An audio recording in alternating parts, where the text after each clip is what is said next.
જય જય ધરણીધર ભગવાન.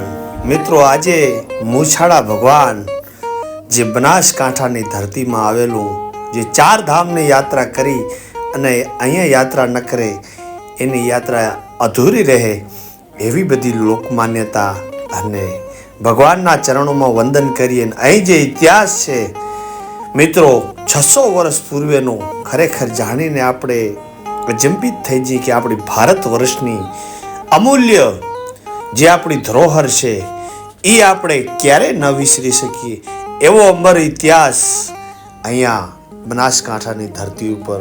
મિત્રો, કહેવાય છે કે 600 વર્ષ પૂર્વે અહીંયા કહેવાય છે કે એક દરિયા કિનારો કે સમુદ્ર કિનારો પણ હતો અને અહીંયા મછવારા રહેતા હતા. અને અલાઉદ્દીન ખિલજીએ એ સમયે ગુજરાતની ધરતી ઉપર જે જૂના મંદિરો તોડેલા, એમાં અહીંયા જે આ મંદિર તોડી અને પછી ઘણો બધો સમય જતા પછી પટેલના સપનામાં, જે એમના પરમ ભક્ત હતા દુદા ભાણાભાઈ પટેલ, અને એમને સપનામાં ભગવાને કીધું કે હું રાજસ્થાનના ડુંગરપુરના પહાડોમાં હું છું અને મને અહીંયા સ્થાપના કરો. અને કહેવાય છે કે મેં પ્રાણ પૂરી અને આ ધરણીધર ભગવાનને ફરીથી મંદિર કે મૂર્તિ પધરાવી એવી બધી જૂની વાતો મેં સાંભળી છે.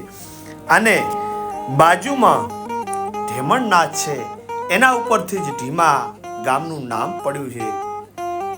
અને બાજુમાં તળાવ છે, એ તળાવનું માદનું તળાવ મિત્રો, એની પણ એક જબરજસ્ત કે ક્યારે એમાં પાણી સુકાતું નથી.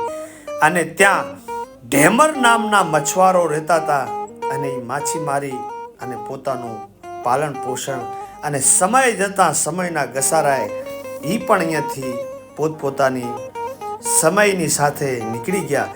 અને ભસ્મા નગરીથી પણ આજ નગર જાણીતું હતું. એમ કઈક વાતો આ ઢીમા ગામ પોતાના પેટાળની અંદર સાચવી અને બેઠું છે.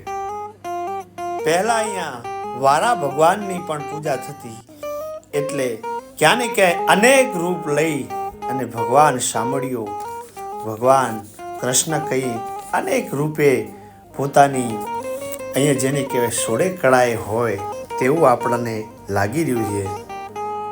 અને બીજી વાત કે અહીંયા આપણે બાજુમાં મેં તમને વાત કરી ઢીમણનાગ, ખરેખર એમાં બે વાતો જે પોતપોતાની રીતે માણસો એને જાણે છે કે અલાઉદ્દીન ખિલજીએ જ્યારે બધાય મંદિરો તોડતે જ્યારે અહીંયા ઢીમણનાથ પૂગ્યા, આ ધરણીધર ભગવાનની બાજુમાં જે તળાવના કિનારે એમની જે સેના હતી બેઠી હતી. અને બે લોકમાન્યતા એવી કે જ્યારે એવું માનતા કે આ દુનિયામાં મૂર્તિ પૂજા ન થવી જોઈએ અને મૂર્તિને ખંડિત કરવામાં આવે તો મૂર્તિ પૂજા બંધ થાય. કેમ કે પોતપોતાનો ધર્મ આગળ પ્રોત્સાહિત કે એને બળ આપવા માટે જે પહેલાના રાજવી હતા, જેનું શાસન હોય એ પ્રમાણે પોતે પોતાની જેને કહેવાય સત્તા અજમાવી અને ધર્મ પરિવર્તન કરવાની કોશિશ કરતા. તો હવે આપણે ભગવાન ધરણીધરના દર્શન કરી અને ઢેમણનાથના દર્શન કરીશું અને એ ઇતિહાસને થોડોક વિસ્તારથી જાણવાની કોશિશ કરીશું.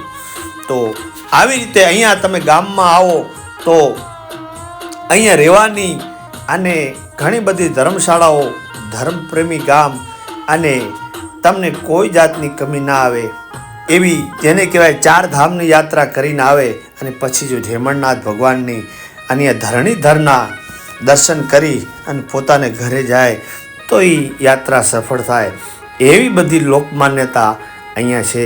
તો હવે આપણે જઈએ ઢેમણનાથ ભગવાન જે ધરણીધરની બાજુમાં એક નાગના સ્વરૂપે છે, ત્યાં આપણે દર્શન કરીશું. અને એ પણ માદળા તળાવના કિનારે અહીંયા જેમ ખરેખર આપણને એવું ભાસ થાય કે ખરેખર સાક્ષાત અહીંયા ઢેમણનાગ હોય તેવું આ અદ્ભુત આ દ્રશ્ય. અને મંદિરમાં આવતે જ આપણને એવું ફીલ થાય કે ખરેખર ઢેમણનાથ સાક્ષાત છે. તો બાજુમાં આ તળાવ છે, સામે તમે જોઈ રહ્યા છો દિવાલની પાછળ. અહીંયા એમ કહેવાય છે કે આ માદડા તળાવના કાંઠે ઢેમણનાથ ભગવાન, અને એમને જ્યારે અલાઉદ્દીન ખિલજીએ જે આક્રમણ કર્યું ત્યારે કહેવાય છે કે મંદિર ઉપર ભમરાઓનું એક મોટું ઝુંડ હતું, અને જ્યારે આક્રમણ કર્યાના સમયે એ સેના પાછળ ભમરા પડ્યા અને સેના નાસી છૂટી અને એવો ચમત્કાર થયો.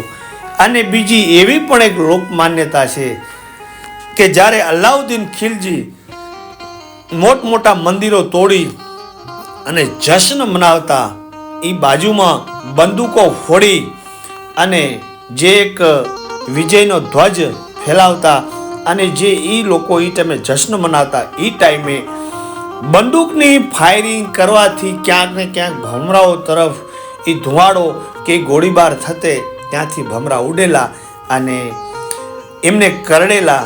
કોઈ ચમત્કાર રૂપ પણ માને છે, અને કોઈ જેને કહેવાય કે એક વિજ્ઞાની ઢબે આવું પણ કે બની શકે. જરૂરી નથી કે એક ચમત્કાર થયો હોય.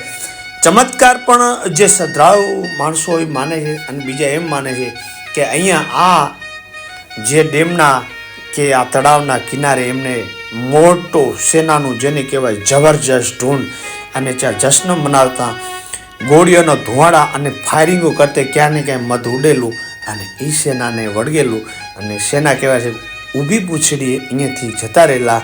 જે ગણો તે ભારત ભૂમિ ઉપર અનેક ઇતિહાસો પોતપોતાની જેની જેવી દ્રષ્ટિથી લોકો જોતા હોય છે, પણ ખરેખર અહીંયા તમે આવો, જે મંદિર છે, જે માહોલ છે, એ ખરેખર શાંતિ અને જિંદગીમાં કંઈક આપણને ભક્તિનો અહેસાસ કરાવે તેવી આપણી આ બનાસકાંઠાની લીલોડી ધરતી અનેક ઇતિહાસોના સાક્ષી ઊભી છે. ખરેખર ત્યાં જઈ 5-25 મિનિટ આપણે ભગવાનનું ભજન કરીએ, અગરબત્તી, દીવો, ધૂપ, અને ત્યાં બેસીએ તો આપણને ખબર પડે કે આપણો ભારત, આપણો ઋષિમુનિઓનો આ દેશ અનેક ઇતિહાસના સાક્ષી ઊભો છે.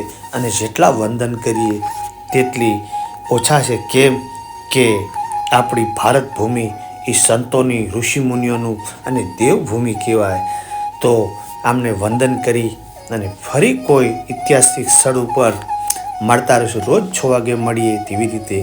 તો જય ઢેમણનાથ, જય ધરણીધર ભગવાન, સૌને લાજ રાખજો એવા એમના ચરણોમાં વાર વંદન કરી અને અહીંયાથી આપણે હવે વિદાય લેશું. અને અનેક ગુજરાતની યાત્રાઓ કરી એમ આગળ પણ આપણે કરતા રહીશું. જય હિન્દ.